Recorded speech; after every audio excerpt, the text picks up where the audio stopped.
Hello, Umut here. Welcome to another video. I'm going to do another art journal today. First of all, I'm going to cover my pages with light gesso just to prepare my pages for paint. Today I'm going to use dilutions to create my journal. I really like them. They are very vibrant and easy to use.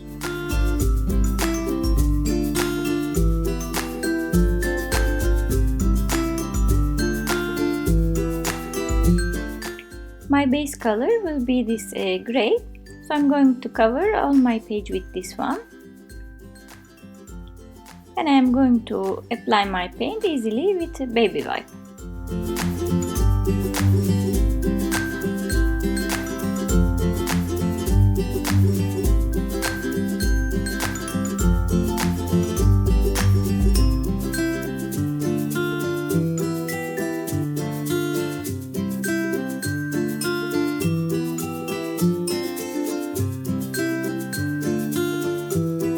I'm going to dry my page nicely because for the next step the page needs to be dry.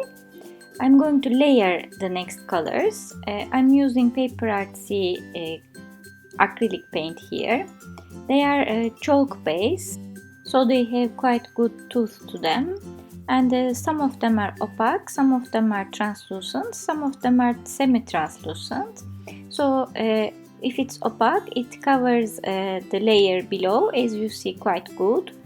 If it is translucent, it is easy to see the layer below. It's not covering the color underneath a lot.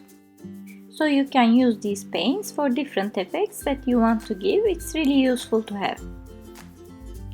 The blue color I used was opaque, and the pumpkin soup that I'm using now is a translucent color. I will continue applying back and forth these two colors until I am happy with the page.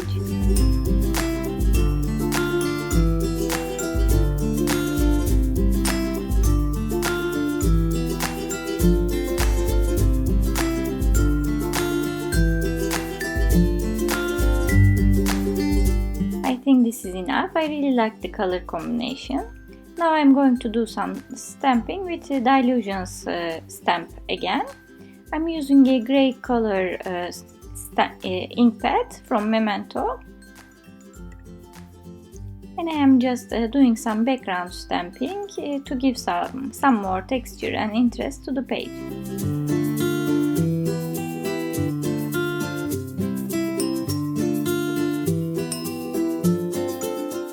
Now I will do some stenciling with this honeycomb stencil. This is from Dilutions as well.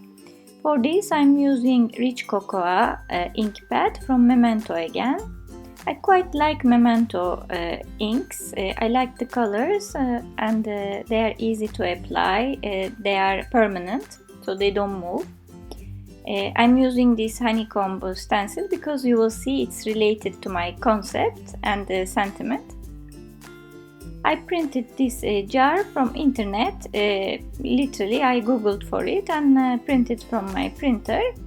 It is supposed to be filled with honey, so I'm using this distress inks to color my jar, and I used wild honey and rusty hinge. Wild honey to color it in general, and rusty hinge to give some shading.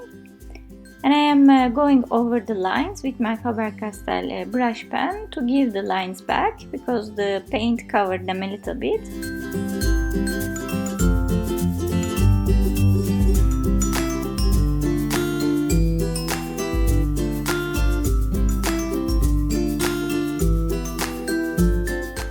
And I will use silver acrylic paint from DecoArt Americana for the cap of the jar. Of course, it would be better to do this before I drew the lines, but now I have to draw them again.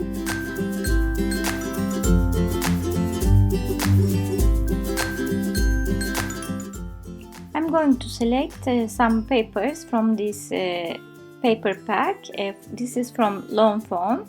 They have really nice paper packs, perfectly plaid. All of them have the same design but different colors. The idea here is to create a table that the jar can stand on. So this paper is going to be my table. I'm just sticking it on my page.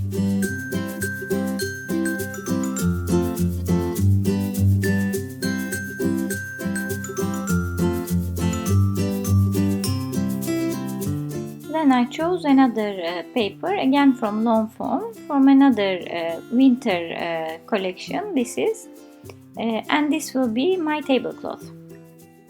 I'm going to cut it accordingly and then stick it to my page for it to be the tablecloth.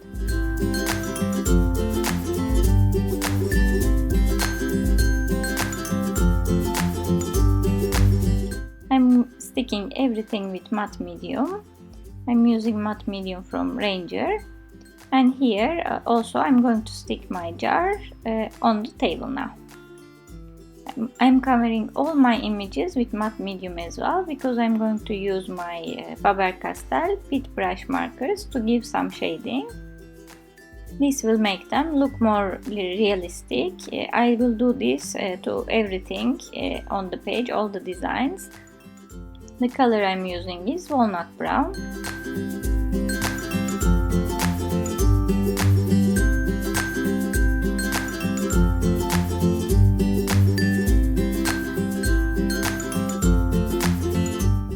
Here I will realize that, as you see, I couldn't cover the part of the page with matte medium very well, so I'm doing it again because the surface was porous. When I put the pen, it stayed there, didn't move. I couldn't smudge it.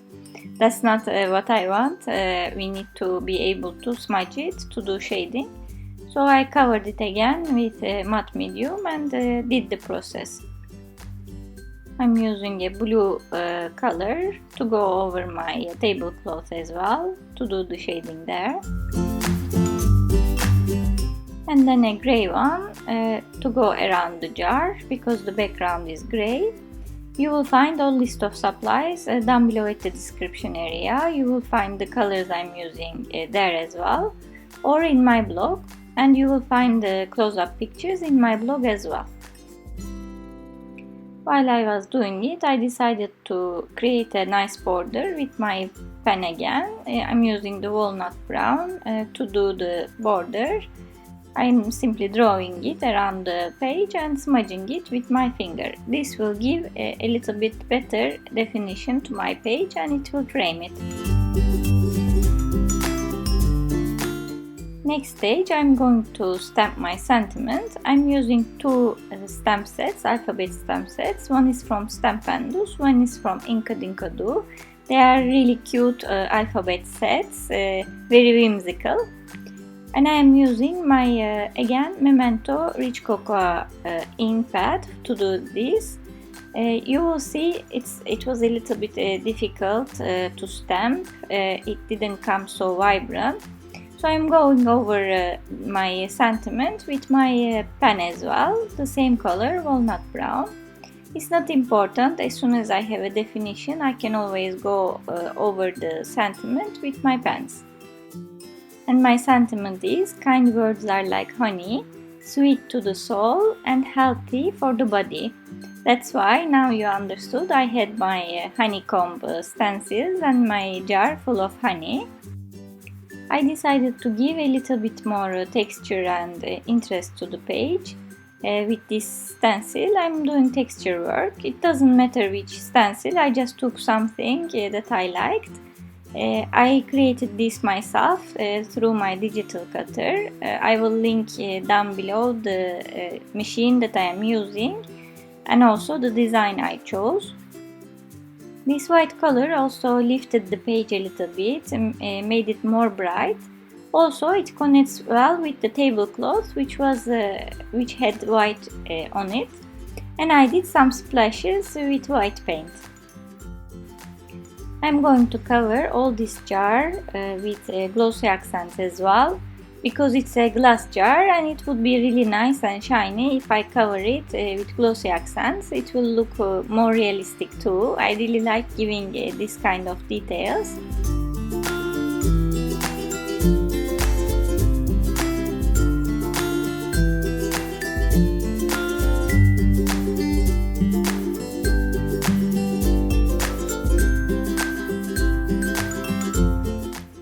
It looks milky now, but you will see from pictures when it dries, it looks really nice and glossy.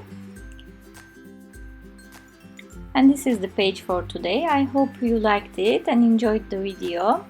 If you did, please don't forget to give me thumbs up or subscribe to my channel if you didn't already. I love to read your comments as well, and I try to reply to all of you. Thank you very much for all your support and lovely comments that you leave me. Thanks for watching and hope to see you next time.